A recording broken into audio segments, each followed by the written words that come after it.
Hey everyone, welcome to this week's episode of the Elevate Your Week podcast. Today we're here with Kinzie Tweter. She is a wedding photographer, a family photographer. She is an educator. She does coaching. Let me know if I'm missing anything. I think I'm missing pretty much. I should just start listing everything you don't do. I feel like that would be a shorter list. Probably. Yeah. I think that's it for the most part. I shoot birth too, so maybe that. Do you do like the whole birthing story, like from hmm all the way through the whole process? Yeah, What's yeah. that like? Because you're like on call pretty much when you have to do stuff like that. I am, and I swear to God, they always go back to back. Like I'll have moms who are due nowhere near each other, and then I'll have them go at the same time. So I end up shooting birth for like 50 something hours. It's really cool. It's definitely like if you like the emotion of a wedding and you can handle the gore of a birth, it's way cooler. It's way more emotional. It's powerful. It's definitely not for the faint of heart. I've done like C-sections, home births, natural Oh wow. births, inductions. I've pretty much done it all. And I've had one of everything myself. So I think that kind of helps. But they're really You know what to cool. expect. Yeah. And my mom's a nurse and an OR nurse. So I kind of grew up around that type of stuff. I think that's why. But it's definitely not for everyone. The on call is like every time I do it, the only reason I do it is because I actually love it. If you don't love it, being on call is Yeah. literally Because I'm it's just sure like things are just changing all the yes. time and plans are Yes. just changing all the time. And with So I kids, couldn't it's imagine. hard. Yeah. Wow. And what do you love more? So I assume that's probably a huge passion of yours if you're willing to, let it kind of dictate your schedule because Yeah. obviously, when it comes to birth, it can literally happen at any Yeah. second. So that's got I to be kind of rough. it is. It's definitely like I'm very passionate about the birth experience, even just from like a, I guess, mother experience. I don't know. After I had my first, I had a really traumatizing emergency C-section and I delivered overseas and it was just so bad. And after that I started photographing birth and I just fell in love with it. Being able to like I'm not a doula, but being able to support them through it is really Yeah. cool. And I always feel like those babies are my babies. Like I follow them all on Facebook and I like to keep up with them. It's very special to watch a human be born. So I do, I love it. If I could, you can't make very much money. It's really hard. People don't really understand the value of it the same way as like wedding photography. So Sure. I mean, I'm sure I could get there someday, but it's a beast. You know what I mean? It's a whole different, It's a whole different business in its own. yeah. And I've never really invested the time just because I take on so few. It's more like a passion project. You know what I mean? I love it, Yeah. but it's definitely not, I don't think I could do it full time. I would die probably. It's exhausting. It's way worse than a wedding. I could be there for 24 hours. You know what I mean? Like Yeah. it's brutal. So it's love, hate. Yeah. And so how long have you been doing weddings for? I have been shooting weddings 5 years now. I think I'm about to hit 5 years in a few months. And what kind of drove you into wanting to photograph weddings? So I had moved to Italy with my husband, who's active duty, and I couldn't really have a job there. So I started shooting sessions, and we could do it. It had to be like for tip only because we're on a visa and we're not like legally allowed to work there. So there was this whole the base would tell you like you can do sessions and weddings, but you can't require a payment. So we had to just like trust that the people were going to pay us, which was crazy. Yeah, um, because you yeah, kind of but never know. yes, and I did. I had a few people who just never paid me, and it was like, okay. But Wow. so I kind of just had somebody reach out to me and say, "Hey, I'd love to have you shoot my wedding. I've seen your work, and I just jumped in. Like the very first wedding I did was by myself, and then I second shot two, no, one or two while visiting my hometown. And after that, I was like, I can do this. If anybody can do this, I can do this. So I just jumped in head first. And that first year to follow, we moved right after that. Like 3 months later, I moved back to the States. And then I think I had like 15 weddings my first year. So it was good. Oh, wow. Yeah. Yeah.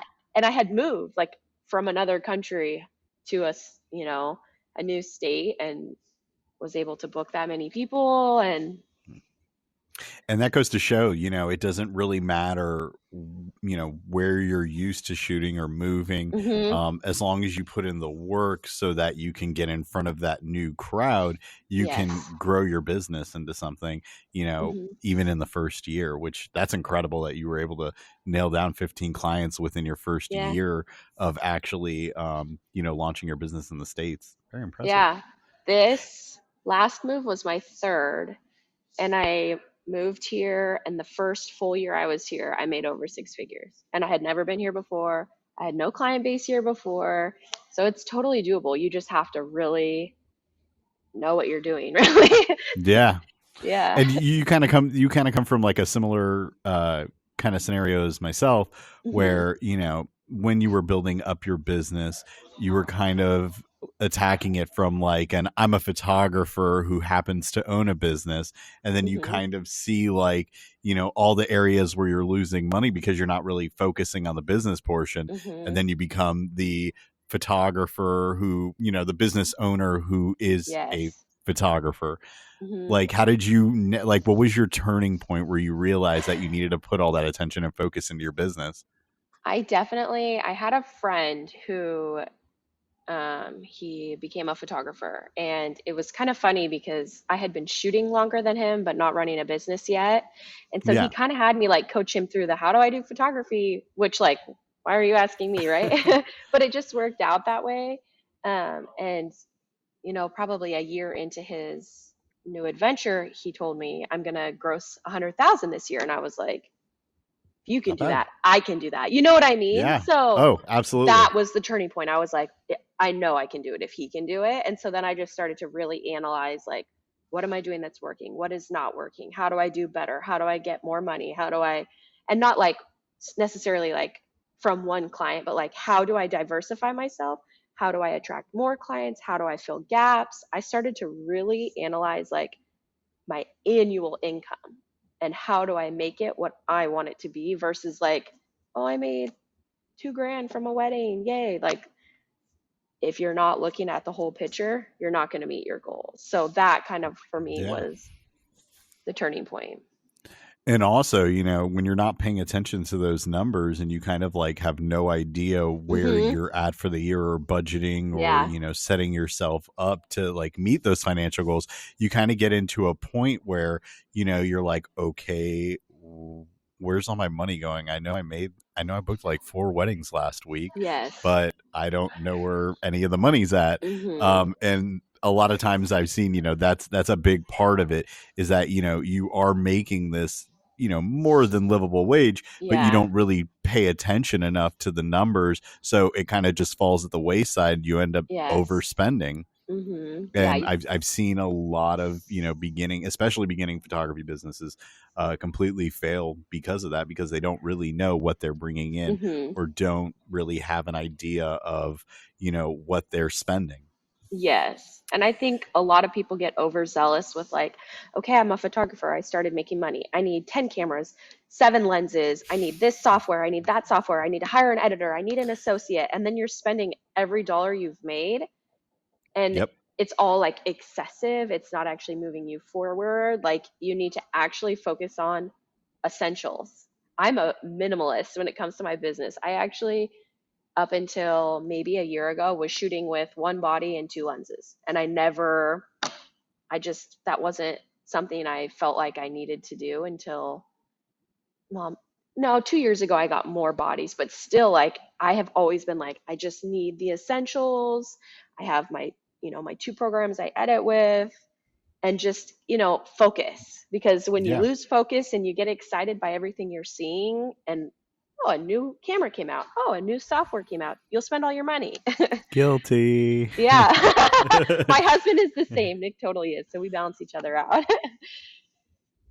Yeah, I totally am guilty of having like the gear acquiring syndrome, all the Mhm. time whenever I see something new come out, or Mhm. whether it be different lenses and stuff, and I always try to talk myself out of it, but I always find like, and I'm like, well, that would come really in Yeah. handy for this certain part of a wedding day Yeah. that only happens at like one One wedding second every of the two day. Yeah. years for 1 second, Yeah. but I need it. Yes. Yeah. And I'm the worst. I'm the worst with that. I'm that way with like my house. Like, oh, I need this one kitchen gadget. I don't even cook, but I'll make those potatoes one time, so I need the like mandolin slicer.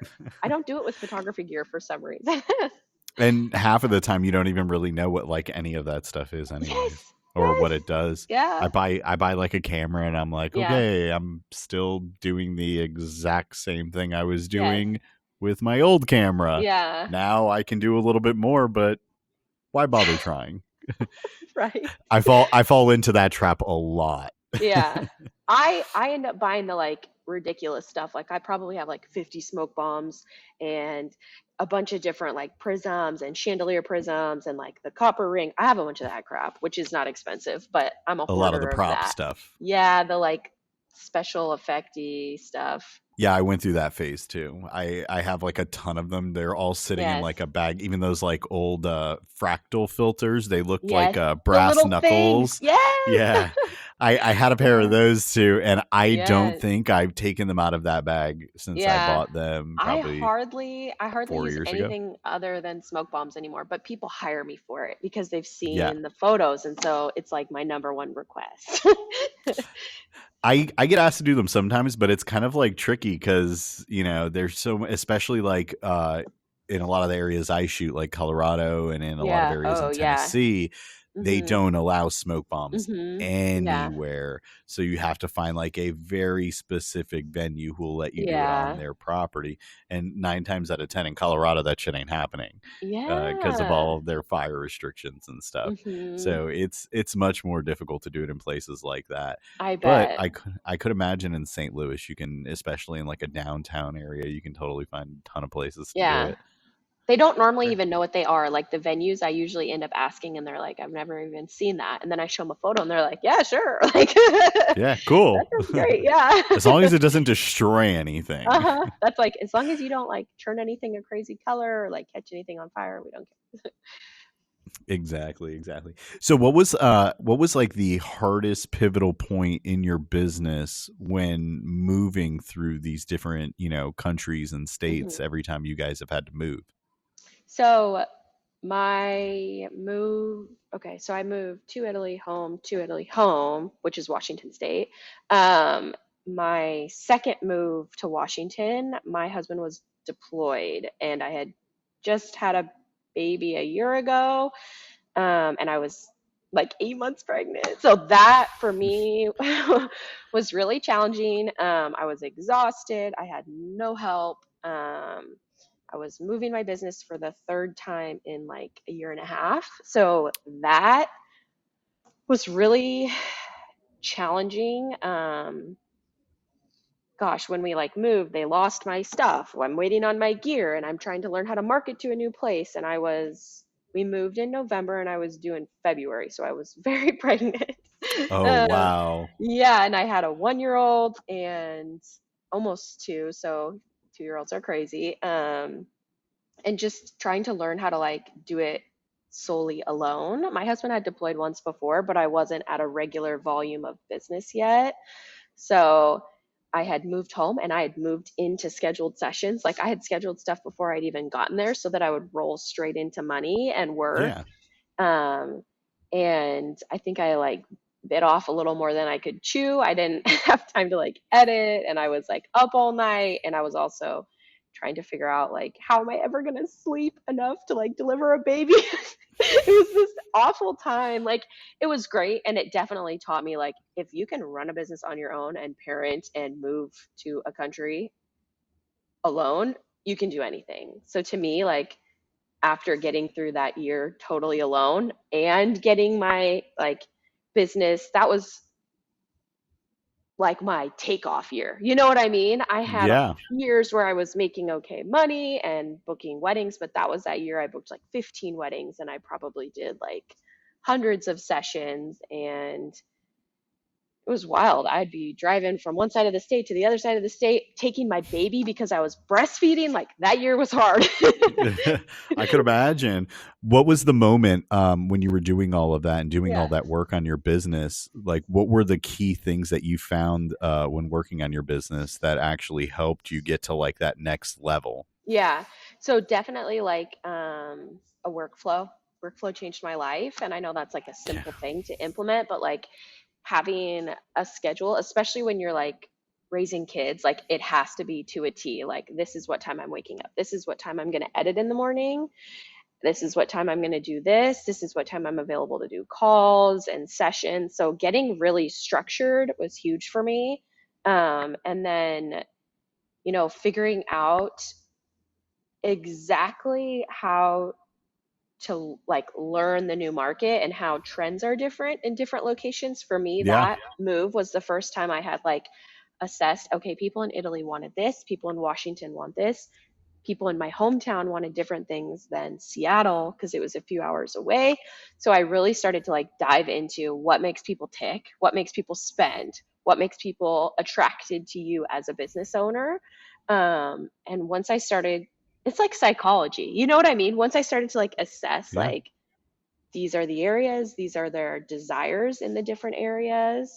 That to me was like, that's why I took off because I started to look at not just I'm a good photographer, I've got skills, right? But if you're not putting yourself in the right spot with the right Buying contract at the habits. right time, yes, it doesn't work. Yep. So I moved into a very dense area. Like we live or we're from a peninsula in Washington where there's, gosh, like 14,000 people in my hometown or something really small. I could be wrong on that. And there's probably 50 to 100 wedding photographers. Wow. Yeah. That's a So, big number for that small of an area. and they're all established. So I had to move into that and be able to break into that in order to compete with them. So I had to spend the hours up late at night figuring out, just looking through Facebook, looking on wedding groups, like what do these people want? Where are they hanging out? What are they doing? That type of stuff. And let me ask you something. When you were doing Hmm. all of that stuff and all of that legwork, how Hmm. much money did you actually spend on your advertising and things like that? None. I've rarely spent any money on advertising in my whole. Love it. I I had a feeling you were probably, going to say that. yeah, I'm not, I'm a minimalist. I don't like to spend I money too much. know. I I know. will ball out on things that I need, want. I'll save to get what I want, right? But I feel that there's this whole way to target people and to connect with people on social media. Social media is like a gift from God. Like, thank you. Yeah. And if you can learn how to work it the right way, you don't need to pay. I think I was paying for like maybe $40 to $100 of advertising in those first few months I was home, and it wasn't working. And so I was like, well, this is a joke.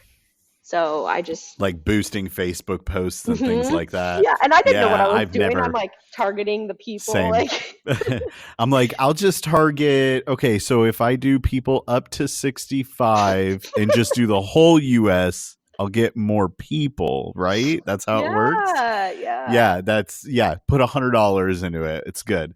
And I used to do that all the time where I would just like kind of blindly boost Facebook posts, Mhm. and Mhm. I would notice it would get to more of the people who already followed me, but that wasn't Yes. really doing anything for Yeah. conversion. Yeah. So there was nothing coming in from that. It was basically just me pouring money into, Yeah. I, an empty pot. yeah, I It think just I tried wasn't like worth it. 3 or 4 times and I was like, I mean, I've never gotten a lead from any of this that actually follows through Yep. or like really values me. And so that's when I really started to be like, okay, here's social media, right? Here's Facebook. Hmm. There's people out there. There's got to Yeah. be engaged couples. So that's when I really started to invest in like groups. And I had already been using groups to move my business every time. I had just What kind of never groups? social groups. Like when I moved to Italy, we're a military community, right? So Aviano Hmm. spouses, Aviano moms, like anything where I could just meet people and like I don't even know if I ever made friends. Like, that's not what I was there for, right? But there's all these people in those groups that are there looking to connect. And so if you can learn how to connect with these people, they'll trust you so much easier and they'll Yeah. buy from you like that because they already know who you are. It's like, is your grandma going to call you to book her session? Yeah, because she knows you, she loves you, she trusts you. So I started to realize, like, if I show up in these groups, I'm going to book more because they Yeah, already I know could me and totally trust see me. that. And especially like kind of like how you mentioned, because, there are a lot of people that are in a similar position to you. That right there is just finding those like little points where you Mhm. can connect to them. And you can even do so in, even the most Mhm. minimal of conversation, find some point of interest that you guys can connect on. And Mhm. that one little tiny connection Yeah. that might seem, Yeah. kind of, meaningless to you may mean a lot to them, which in turn turns into, Mhm. like you said, trust and somebody Yeah. wanting to buy into your product, not necessarily just buy into your Yeah. product but buy into you, because as wedding photographers we're constantly Exactly. selling ourselves, more Yeah. so than our work or photography or style or whatever the case may be. What have Yeah. you been working on during like the whole Mhm. coronavirus stint, since you've had some time quarantined? I'm sure, knowing you probably have not stopped working. Yeah. So this is the first time um that Nick has, my husband, has ever been around to help with the kids. So this has been like the greatest thing ever to me. I can wake up and work whenever I want. I've never had a nanny. We got one a few weeks ago, but I have done all the childcare. We Wow. have three kids, four, two, and one. So to be able to wake up and have him home and be like, I'm going to go work, or I can schedule a meeting during the day, I can go do whatever. The first like 2 months, I was like powerhouse crazy. I tripled my income. I just like went, I hate to say it, but like balls to the walls. I was like, I've got this childcare, man. Like, I'm just going to tap in. And I started to, um, gosh, redo all my branding for my wedding photography and dive into like more of that. I want to move up like price brackets, so to speak, for my clientele. So like relearning like what do these people here want in St. Louis, and then tackling the destination market. I booked like 6 destination weddings next year, which I've never poured into. I've always done a lot of traveling, but it's been, people who know me or are referred to me. So I started tackling that. And then I started really jumping into coaching long term. So now I take on people for like 3, 6, and What type 12 of month coaching? periods. So I started doing that. Business, basically just how to get your business up to profitable, and how to kind of like make your branding so that it fits a niche and reflects. So your Absolutely. branding is Yeah. you. I'm a firm believer of that, right? You are your branding, so to speak. So I coach heavily on that and like how to leverage your branding to stand out in your market, how to how to leverage your social media following no matter how small it is. Like, you don't need a huge following, and I think that's a big common misconception. You need a following or people who like your page, who are And invested in you engaged. and they Yeah. actually care about you. So I kind of coach.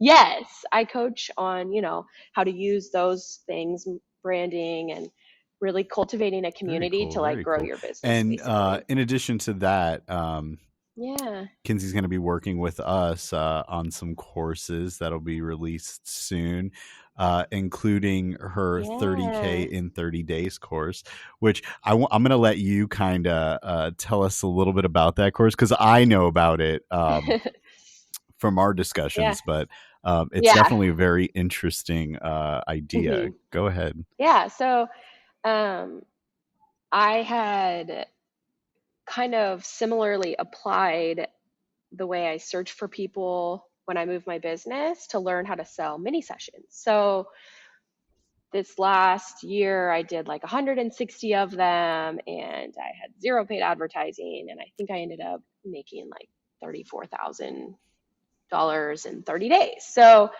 now I'm I've developed this course on how to prepare yourself specifically for an event-based mini session marathon, which by event I kind of mean Yeah. holiday, but there's a few other things that could fall into that category, which is why I call it event. But it's it's a it's an intense course. I think I commonly play off like it's, oh, you're just going to do like Yeah. all this, getting to know people and like cultivating a community and you're just going to make 30 grand. And it's not that. And I think it took me probably a year of like perfecting the course to realize like, if you're not willing to like go, go, devote yourself, and not for the course, but like to apply the Yeah. No, it's course, a lot of work. it's no joke, right? So it's yeah, it's how to like find the people, market to the people, create a community around just your mini sessions in order to like, Yeah. you know, attract more clients. And how to use like different packages and upsells, and um, it's it's a pretty wild course. I'm really excited. It's definitely something I'm also really passionate about. It's kind of like a niche version of how I've always marketed myself. So it's cool. I'm very excited to be Yeah, we're sharing it really with a lot of excited people this too. year. It's gonna In be really addition cool. to that, I brought up the whole not paying for your social media advertising because of the other course you'll be doing with us, which is Mhm. Mhm. unadvertising. And I'll let you tell us a little bit about that one as well. Yes.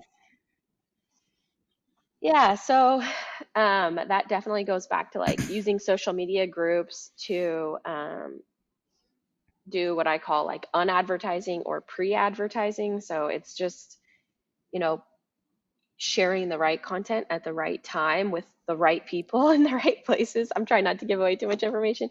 Um, Yeah, of so that course. you don't advertise. Does that make sense? So you're never really You're truly just getting it advertising in front of yourself. the You're people. just Yep.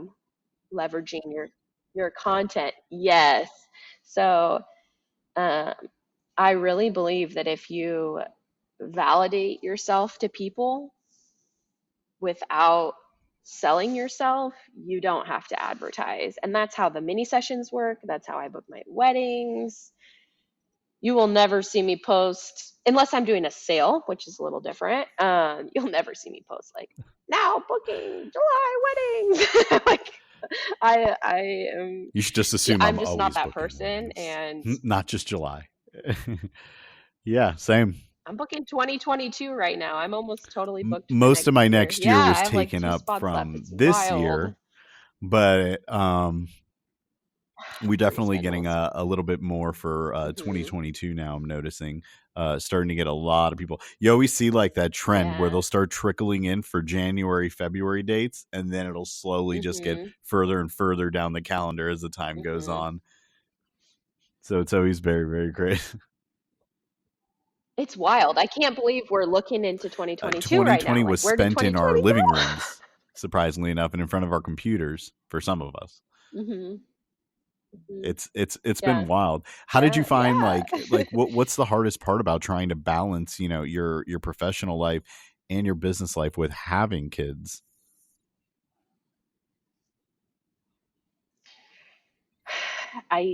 This is probably the thing I get asked the most. I have people who are just starting, who are, knee deep in their business. I get asked this crazy amount. And I think the biggest part of learning how to like balance it is accepting that it's going to be like an exponentially large amount of work compared to somebody who doesn't have kids.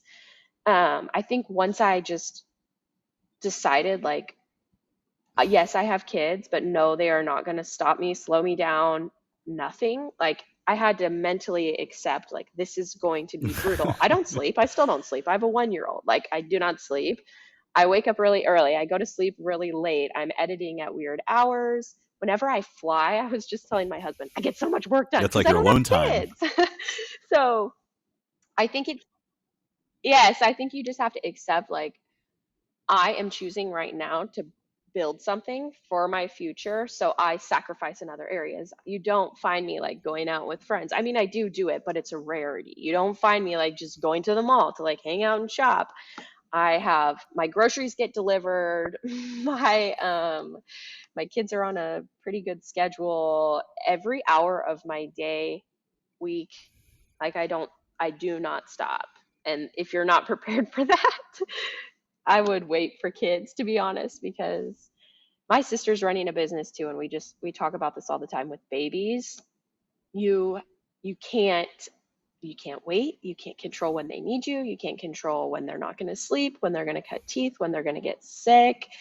And I'm lucky I have clients who they love my kids. They understand, they're very flexible, but I Yeah. brand that so that they're prepared.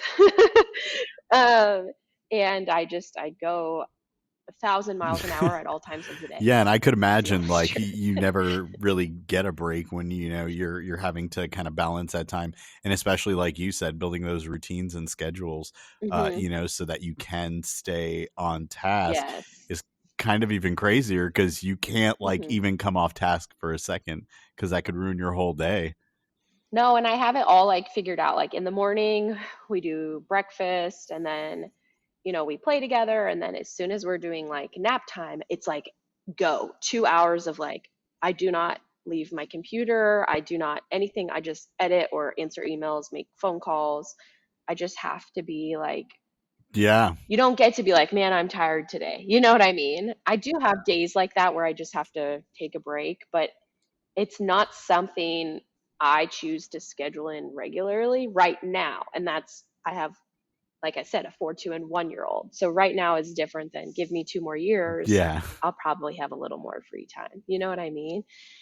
Um, but it's a yeah, sacrifice. I don't have to do my kids. You know what I mean? I can afford a nanny, no problem. We have one now. She comes a few yeah, afternoons, but like I and want I to think that's raise my important. kids. It's So very important. I'm doing it. And during the Mhm. whole like COVID Yeah. thing, did you ever notice like a dip in the amount of business that was coming in for you?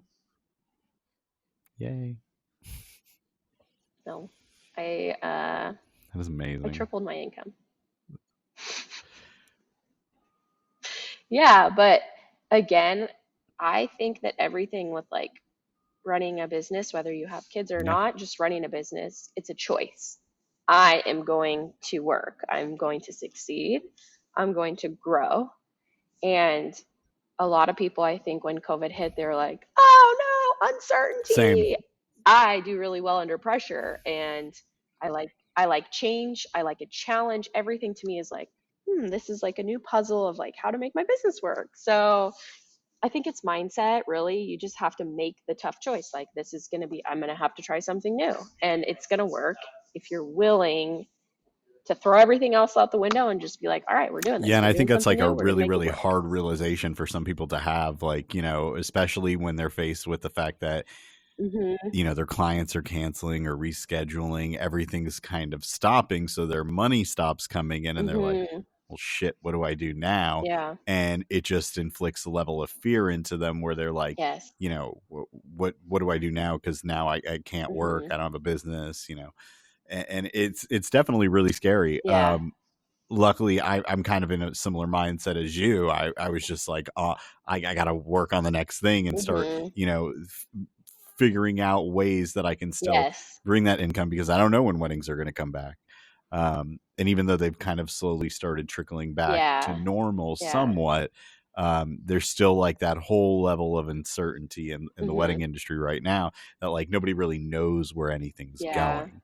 And it's a little scary, but I think, like Yeah. you said, having that positive mindset Yeah. behind it can definitely help you in finding that next path you're going to take so Yeah. that you don't end up in a situation where you're just like, well, I guess I'm not doing anything until weddings start again.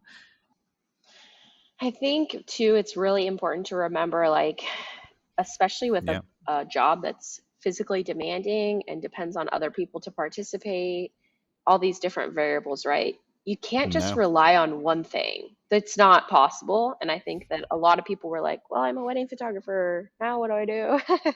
So I, I think you need to be open to when a door opens, even if that door is COVID, you need to be ready to Yeah, just jump absolutely. in and figure out what works. You know what I mean? life should constantly be you assessing what's working, what's not working in any aspect of your life, especially your business. So if something like a pandemic comes up, if something like you break a leg, maybe you have a, you know, you have a lasting injury, so now it's not going to be something you could do, or maybe you end up having a baby and you Yeah. realize, wow, running a business and a baby is not for me. You need to be prepared to pivot all the Yeah, I time. think a Just backup pivot, turn the plan's other way and very go. important, and not necessarily to have like a backup plan, so to speak, Mhm. but it's like you said, having, Mhm. something else that, you're looking forward towards, because you never know what can happen. Like I, used to skateboard. Mhm. I don't do that anymore, because if I Yeah. break an arm or break a leg, I can't work. And so, Mhm. when you Yes. think about it in terms Yes. like that, it's really Yeah. important to have a plan of action in case something like that Mhm. does happen. Like I'm in South Florida. We have a horrible Yeah. time with hurricanes every year. Not nearly as bad as some other Yes. places, but every year we get, some sort of hurricane or Yeah. storm that's coming through. And, God forbid, like what happens if, Yeah. my house gets destroyed, or my office and all my equipment. Like what do you do in situations like Yes. that? So I think it's always like knowing Yes. the area that you're in, Yeah. knowing your business. It's always good to have a backup Mhm. plan in place for stuff like that. We keep, lists of people so that we Yeah. have, Yeah. And backups who are in our yes. network. And I mean, that's all a big part of the community Mhm. and networking with other people in your industry. Yeah, definitely. I think you need to know yourself too, and like some people like know that with change comes like really bad anxiety or maybe depression or whatever, and some people know like I have, Yeah. like for me, I have a bad back. If I hurt my back, I'm screwed. So, or maybe like I know that, some people don't handle the spouse leaving well. My husband's leaving for medical school or my husband's in the military.